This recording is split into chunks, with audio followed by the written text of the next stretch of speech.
So I've heard this statement that the body of Christ, the church, needs more philosophers, artists, and mystics, meaning that we need people that think. We need people that innovate. And we need people that are really focused on people experiencing some things. So specific to like what you know in the mastery level experience that you have, when it comes to actually thinking through a strategy for communications for a church, where do you start? Where did you start? I think probably the first thing we did was to think about who is the advocate for the member. A brand new person coming into the church. And, previously in church marketing communications, I felt like my job was to represent all the ministries and to amplify the leadership's voice and just to get all of this communication out. And there was kind of this moment, this pause of like, but if I'm on the receiving end of it, which we all have been, what does that look and feel like for me? If you don't know me, where I'm at in my faith walk with Christ or my level of engagement, and you're just or my trauma background with church hurt. Yeah. If I'm married, if I'm single, if I have kids, if I don't, and you're just bombarding me and spamming me with all of this information, it's going to take so much longer for me to actually start to get engaged and feel like you really appreciate me or know me or care about me. And so I'm probably going to remain anonymous and kind of hide a lot longer than I might if you treated me and the information you know about me with care and intentionality and invited me in.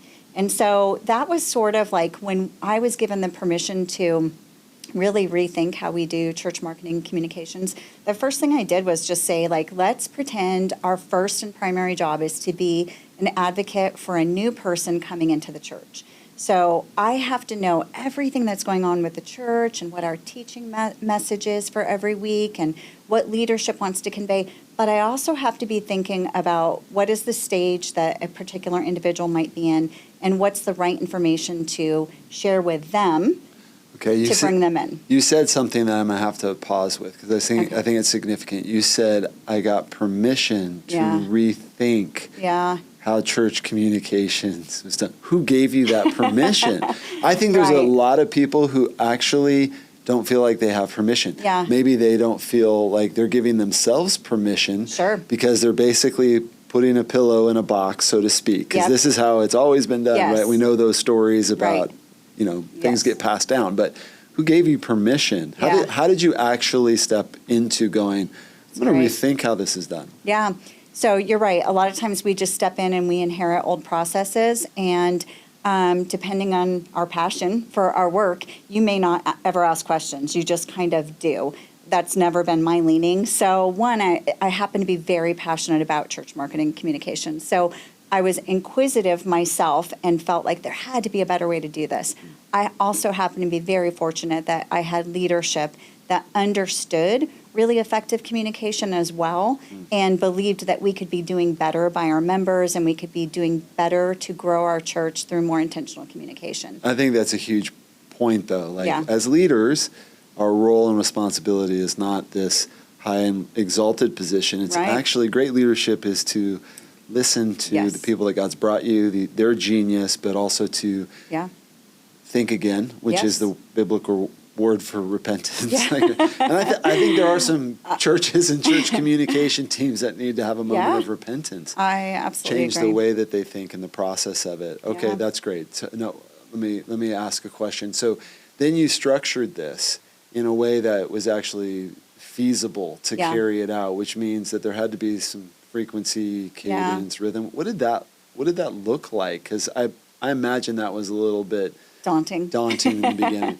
Yeah, I think, when we began, what we said was like, we're probably going to have to rework the entire flow of like an assimilation process from when somebody first comes to the church, actually backing it all the way up to how are we communicating ourselves outside of the church? What are we doing in our community to represent ourselves and create awareness of who we are? But we started in the middle. We said, okay, we're going to restructure the whole process, but we're going to start with the people that call themselves members or are attenders in our church right now today. And so we kind of put a plug in what we were doing currently, And we just said, we're going to improve everything moving forward for all of our members. We're going to stop sending them everything and blasting every single thing that's happening at the church to everybody. And we're going to be very intentional about how we approach them. Was anybody scared that you weren't going to be blasting everything? Yeah, sure. Okay. Yeah, a lot of our ministries were convinced that if we didn't say it from stage and send an email and create a postcard and, every other thing that something was going to get missed, that people weren't going to know. And so it took a bit of convincing, and obviously it took actually executing and proving this out to really gain their trust and to help them to understand I'm in it for them as well. I want the ministry to win. My job as a marketer and communicator, I don't get compensated on how many things I push out, or in fact, none of us get compensated on that. But I'm part of the church. I love their ministry. I want people to know about it. But I recognize the fact that not everybody is going to get connected to every ministry within our church. And again, my job is to be really good at what I do so that I can be the advocate for the individual to say, yes, it makes sense to send Brad an invitation to the men's event, but it doesn't make sense to invite him to the women's gathering that's happening that is exclusive for women. So just kind of putting a break on how we were doing it previously and saying, it's not that scary for us to just say we're going to be very intentional about segmenting our audiences, being thoughtful in our communication, and inviting the right people in. Okay, I'm kind of a nerd, so I want to ask if you had any thoughts about the neurology or psychology of this, meaning that, I've heard it said the human brain can only handle about 3 things, which it's probably less for me, but I just think what we do is in sending out messages that is inclusive of everything, almost like we want to let the entire church know about everything. What we actually do is overload them. I don't know if you had that or or if you mapped out something that I've seen in the church, and I don't think by and large this is mapped out, is what are all of our marketing channels, right? Because we don't think that everything that we've got on display in the lobby, or all of the A-frame signs or whatever you've got out there is part of it. But there are multiple channels of communication. Did you guys have those? Did you look at their effectiveness and impact, or did you kind of start from scratch? What was the process? Right, that's great. I think mostly what we did was we took an audit of all the different ways we were communicating, and that's exactly everything you're talking about. And like I said, you could back it up all the way to how are we presenting ourselves on social media, and what does our website look like, and even our display ads, and whatever we're doing for outbound communication. That's got a particular voice and tone and message that you're conveying about who your church is. And then we said, are we being authentic to that when they step on campus, or is it sort of a bait and switch? We realized that everything had to be connected and should have this symmetry to it. And so then your wayfinding signs, that is just an extension of what you were telling the world you're about and what they can experience at your church and who you are. So that should be connected. And from there, thinking through your kids' buildings and the experience that, kids are going to have, and, students and adults, and all of it is connected. And then, of course, all the digital ways that we're communicating with them, our mobile app and our email and our text messaging, and again, postcards, they're all connected, and they all should have a sense of unity. And most important is just a strategy for them. Absent a strategy, you're just throwing things at a wall and hoping something will stick. I think most people would say that's kind of what we get stuck in. We don't mean to, but we get stuck in this story where what we are doing isn't intentional, even though we believe that the calling on our lives and the mission that we're serving is taking everybody somewhere, but we don't stop to audit it. So I think what you said is so huge for people to audit. Yes. Your channels of communication. Oh, yeah. I remember the first time I presented to our church putting our actual website URL on our building. Yeah. Because we had a lot of traffic that was coming by, I forgot, it was thousands of cars every day. Yeah. And then what we discovered was that the URL on the outside of our building really was not necessarily the experience we wanted. So we changed it. So we were like, let's use something more intuitive for a person that is driving by to get them to come in, just as an example. But I think how much how much of all of the clutter and how much money is being spent at Right. for print or whatever the Right. place they're going to get to. I think a lot. Yeah, but absolutely. That's a huge point. Well, and that's, a big part of when we partner with churches. Like I said, one of the first things we do is like help them do that audit, right? Like even if you took one channel of communication, your emails, if you took a moment to, in particular with churches that haven't centralized things, right? Like every ministry has taken it upon themselves to create an email communication. Probably your campus teams have as well. And oftentimes down to individual leaders and stuff are sending out what they, maybe a newsletter or an email, or their heart is that they believe they want to bring people in or share what's happening and all of that. But again, without a strategy and, without intentionality and the right tools to help you do this well, you're actually doing more harm than good. I mean, I know that everybody's heart and intention is good, but without applying the right practices to what you're doing, you actually could be doing more damage and kind of pushing people away. So, yeah, just kind of starting with, even if it's a small audit, but starting with an audit and being committed to making the changes that are necessary to do better. Now that we have the information, now that we realize we've been sending 16 different emails to one family because every ministry was hitting them, we can do better than that. It might take a little bit of work up front, but we can and should do better. So you were, in a sense, stepped in and you audited and you were able to actually see and expose everybody to this data that said, this is how many times we are hitting people up. Absolutely. Is this what we want to do? And how is it performing? Is it actually converting, right? Or if we did a little test audience and I sent one email that was very targeted and specific to just the things that are relevant to that person, might that convert better? Might they actually respond to that in a more timely, speedy way and appreciate it more than, the junk email that we end up sending unintentionally? Did you build let's just call it a playbook, an SOP, right? Some way for people to actually be able to look at some checklist filtration for what they were going to send? Yeah. So if you let them send it. Yeah. So what we ended up doing was ultimately we centralized our communication and we built a tool to help us do this really, really well. And what we would do with the ministries is we would partner with them in what their objective was. And then we would build the communication strategy using the access to all the different tools that we have, whether it was email, SMS, dashboard, the list goes on and on. So we, as strategic marketers, would build the communication strategy, and then we would share with them the results of it. Here was the impact of it. Here's how many people participated or engaged with the event the year before. Then we got very intentional about our communication strategy and how we're going to attract people in or inform them about it. And here's what we were able to achieve this year. So it was very much a joint venture between us and ministries. But we did choose personally in the two churches that I've been with to centralize communications rather than leaving it just, having a better tool and leaving everybody to it. We thought there's a science to it and there is an approach to it, and we thought it would be better served by centralizing that. Did it scare anybody to use the word science or data? I think sometimes my experience in 3 decades in the church is there's a lot of just going by our feelings, right, and a little bit of nervousness about actually we don't want to be data driven. We want to be led by the Holy Spirit, right? And I think data informed. Yes, maybe that is the better softer, word, the softer way to say it, and I think more accurate because we're certainly not just saying, well, the data says this and that's it.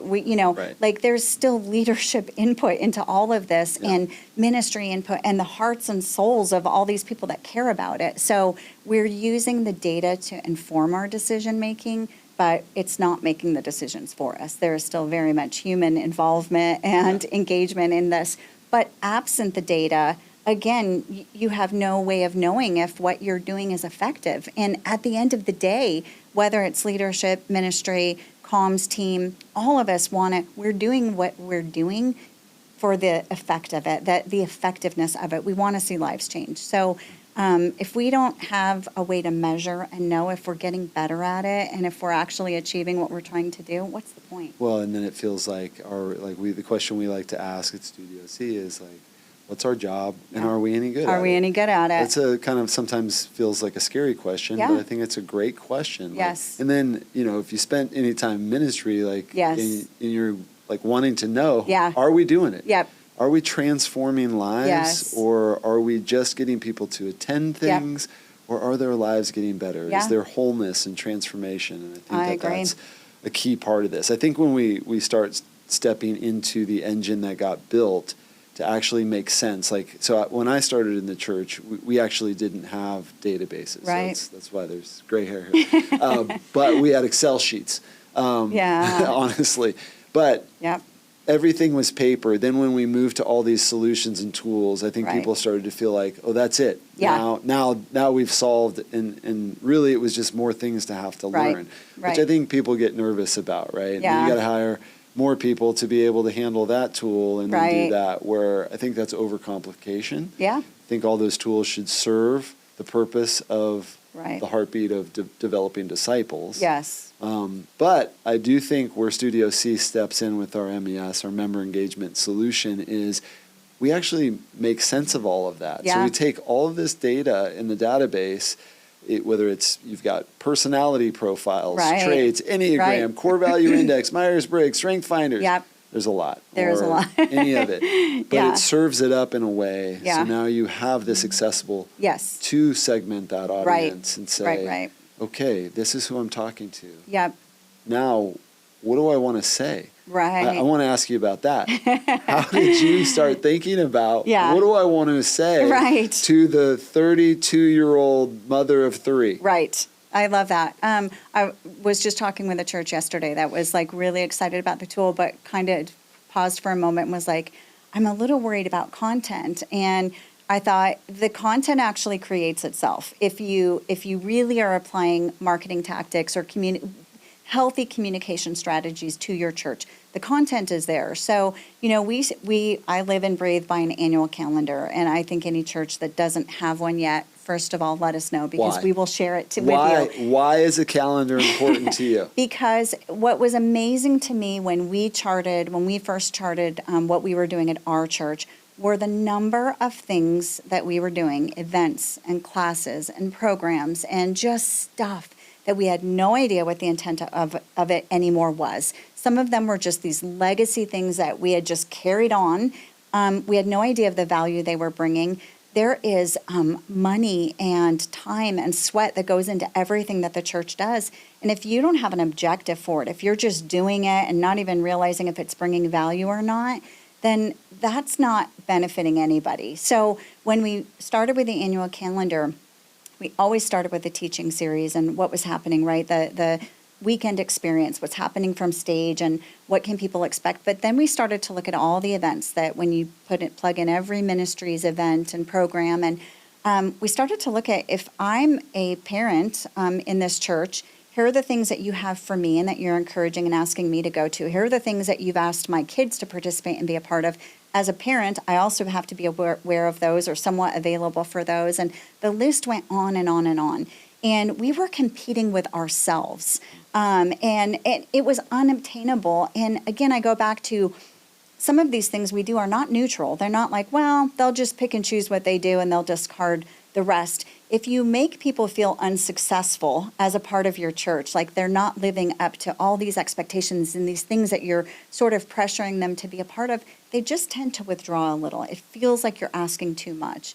And so it's so important to know and see everything at a holistic level, not at the individual ministry level. Somebody has to be absorbing everything and looking at it on the annual calendar and saying, this is too much in June, this is too much in August. They're also going back to school. They're also traveling during this season. They're doing these things. And so just creating some balance for the church cadence throughout the year is so important.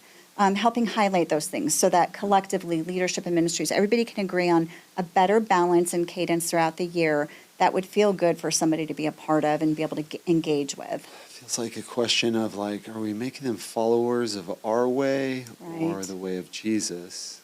and finding some rhythm. Yeah. And rest is a part of that. And I Yeah. think sometimes we miss it. But I do think Psalms 90:12 says, teach us to number our days aright, that we may gain a heart of wisdom. I think a lot of churches could benefit from actually saying that Yes. amongst their staff. Like, please teach us how Yes. to number Yeah. with a calendar our days so that we Yes. can actually have wisdom Yeah. and how we're going to build this culture and this community. Yes. But I think it probably takes a lot of overcoming, Yeah. maybe, I don't know, fear. Yeah. Fear is if we don't have Enough stuff going event, on, right? or Will they even like us anymore? Right. And I think what we found that too at our church is, Right. and we started realizing, like, actually, I think they started to like us more Yes. because they felt like we were Yes. actually caring about their lives, Yes. and not their attendance Right. to dictate whether or not they were, Exactly. I don't know, It's a not success. just checking a box or participating in this thing, but like, what's the goal of that thing? And so if each thing leads to something else, then there's this cumulative effect, right? So we have to be really thoughtful. If we have an event and the purpose of the event is to help them get connected and then join a small group, now we have to understand that we don't need 5 more events. That event, the purpose of it was to get them plugged into group, and now them participating in group is going to take up some time of theirs and require a commitment of theirs. And so being respectful of that. There's a cadence to, if you're a ministry and you host something and now you want them to get plugged in, let that play out. Let's see if that worked, rather than we have another event and another event and another event. And so working with each ministry and each team to kind of think of it holistically that way. What's the end goal of this? What are we trying to help them achieve? What is in it for them, not what's in it for us? Okay. I'm going to take yeah. you on another journey here. I think that what I've often found is sometimes church staffs, what we do is we forget about what it's like to work Monday through Friday. Yeah. And oftentimes because sometimes people haven't ever worked outside of the context of the Right. church environment. Right. So we forget what it's like. Yes. We actually penalize people because they have kids that play sports. Right. And then we, of course, want to encourage them Yep. to weekly attendance at church. Yeah. But I think sometimes we have to put ourselves in the position of the people that we're serving Yeah. and desiring to grow so that the rhythm makes sense. So Yes. having a 10 a.m. event during the week Yeah. probably isn't real effective. But Right. I don't know if you guys wrestled through those. Yeah. Like, and how did you do it? How did you actually, it's Yes. like I heard a long time ago from Saddleback, they developed Saddleback Sam and Samantha or whatever. Who Yeah. are we serving? Right. What does this person who Yeah. lives in Saddleback Valley look like? Right. Where I think that plays for anybody. Because Yes. each city is different, right? If I Right. live in San Yeah. Francisco or if I live in Jackson Hole, Wyoming, Yeah. my life is probably Yes, you may have different. more bandwidth in one than the other, certainly. Correct. Yeah. The beauty of, I think our tool is that, absent, initially we might have even had to do large swaths of people, right? Like our city or locally in our area, people are typically working, 9 to 5 or 8 to 5, Monday through Friday. So take that into account. But now we can be even more specific. We can, once people are engaging with us, so that's a great place to start, right? Is like thinking of the unknown person or the visitors that are coming to your church. Like, if I don't know a whole lot about you, I do at least know this about our city and the Yeah. normal cadence of our area and whatnot. But as soon as somebody lets you know something about them, I'm married, I have kids, I work, I have a young baby. If you're not using that information in how you're filtering what you're inviting them to do, you're doing a disservice to them and to yourself, right? Because I just think, it's really hard to convince a new mom that getting into group is the right stage for her if she's a brand new mom. But if I was going to invite her into a group, I would probably try to be intentional about inviting her into a group with other women that have newborns or young children as well. So just, again, using data to be super thoughtful in what we're inviting them to do, recognizing their stage of life, recognizing their cadence of what their, life outside of church probably looks like as well. Do you ever get data from the local areas of your campuses specifically about like books that are being read or movies that are being watched or music that's being listened to, like Nielsen's ratings or anything like that. I know when I first moved to our city, it wasn't my idea, but I met with the mayor and because they're a public servant, and actually had a conversation. Like, I was like, what are the problems you're facing? You seem to be over the city. Yeah. You seem to be the shepherd of the city, so to speak. Right. And what I learned was basically that it was all the same problems. Like, there was alcohol, drugs, or whatnot. But I don't know. Yeah. Any thoughts on resources that people can, if maybe they don't even know their city at all? Yeah, that's great. I think that there probably are, certainly, unfortunately I can't rattle them off the top, but there are resources out there will tell you, like in your local area, what are some of the common challenges, right? That whether it's homelessness or whether it's drugs or alcohol and things like that. And I certainly think that you should be aware of that. And, churches in particular, when it comes to your support and care resources, being aware of what are high needs in your area are really important.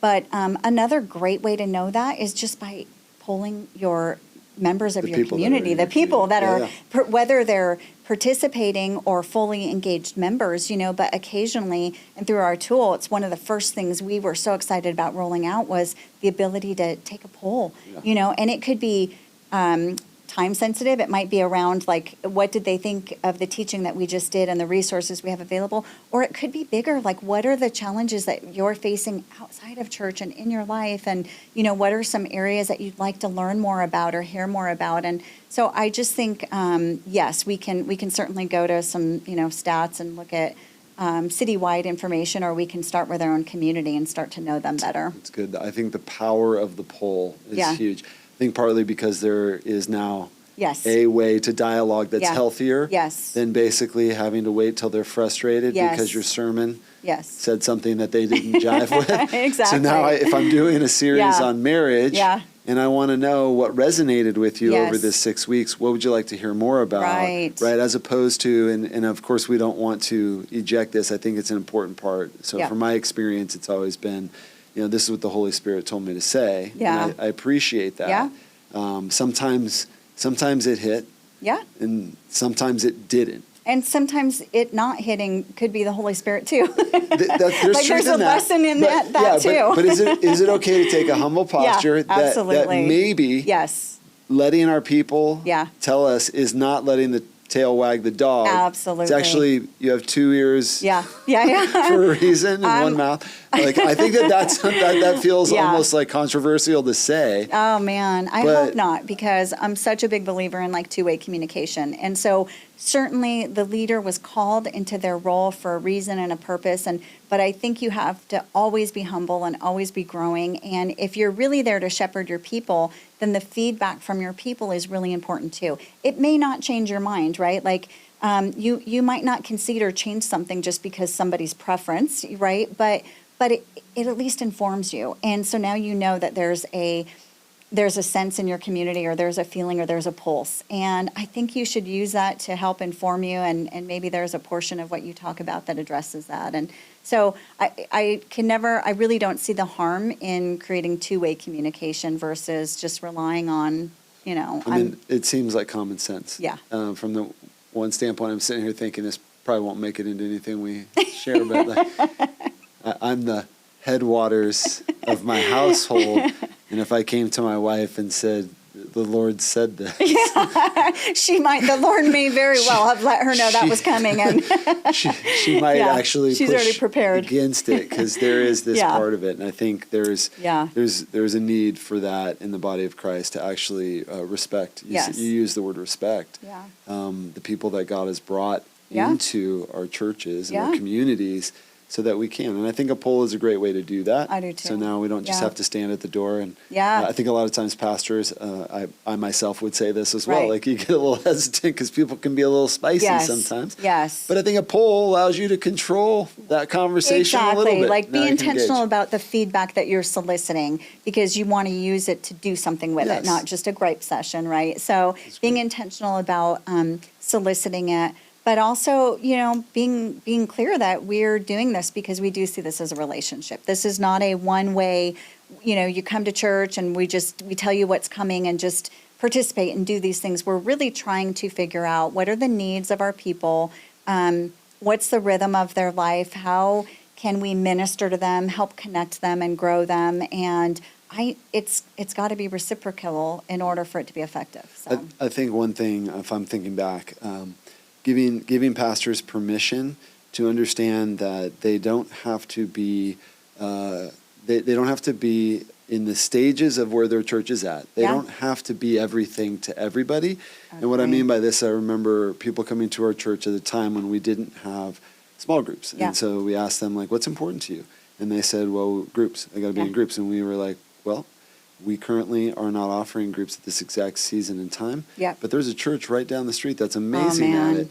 That's really scary to pastors. I think God blesses that because, we're all on the same team in our local community. So if you don't have grief share or divorce recovery, somebody and another does. Celebrate recovery, whatever it is, celebrate what churches are doing and watch what God does by blessing you with people that will come to your church for why you exist and what you're good at and what you really are passionate about, rather than just having a litany of, I completely believe that. I think every church is unique and probably has a very special calling and purpose for where they are in their valley and the people that are there and the resources. And so I think it's super important to know who you are and to embrace that and be great at it, right? Like, odds are you already were really good at it. Really focus on that. Don't try to be everything for everybody. But then also be willing to point people to where if they need help and your church only offers this, that doesn't mean that they have to go without it or you have to adopt it. We can point them to the resources that they need, and they're going to feel so much more appreciative of you as their church, like you really were filling the role of a shepherd to them in that moment, rather than trying to discourage it because it's not something you offer, or or trying to do something that is not in your DNA. Great. Yeah.